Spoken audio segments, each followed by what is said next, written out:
Die dag toe hierdie profesie vir my opgegaan het, het ek eintlik aan die huil gegaan. Om te dink ek het nie Daniel erken as 'n profeet nie. Om te dink dat ek gedink het, is nie die moeite werd om Daniel te bestudeer nie.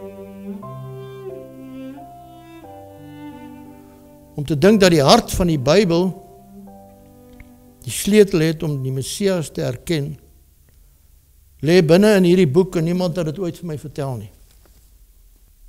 Ook geen professor nie. Amper as ek dood, voor ek dit kon ontdek het. Moes dood gewees het.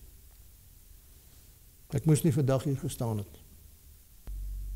Daardie oggend 3:30 het die lig begin skyn in my donker geestelike lewe in. En het die môre ster in my hart opgegaan. Dankie Here dat U my soos 'n brandhout uit die vuur uit geruk het. Dankie dat ek kan glo dat Jesus die Messias is. U het ons so lief gehad, dat U dit vir Daniel 2600 jaar gelede geopenbaar het. En vandag wil die Satan dit vir die kerk verberg. Here, neem ons saam op hierdie ontdekkingsreis. Jy sien, hier is nou 'n bietjie van 'n probleem.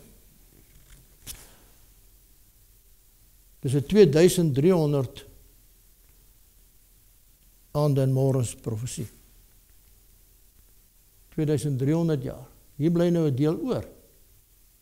En as jy die sommetjie gaan maak, is dit 1810 jaar.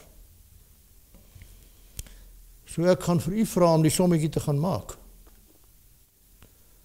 En self te gaan kyk waar u uitkom. Miskien is u ook teleurgesteld, soos wat ek was, toe ek die eerste keer die som gemaak het. Ons het heel aan die begin met hierdie teksvers. 2 Petrus 1 vers 19. En ons het die profetiese woord wat baie vas is, waarop julle tog moet ag gee, soos op 'n lamp wat in 'n donker plek skyn, totdat die dag aanbreek en die môrester opgaan in julle harte. Ek hoop iets van daai lig, iets van daai môrester, kom ook al op in u hart.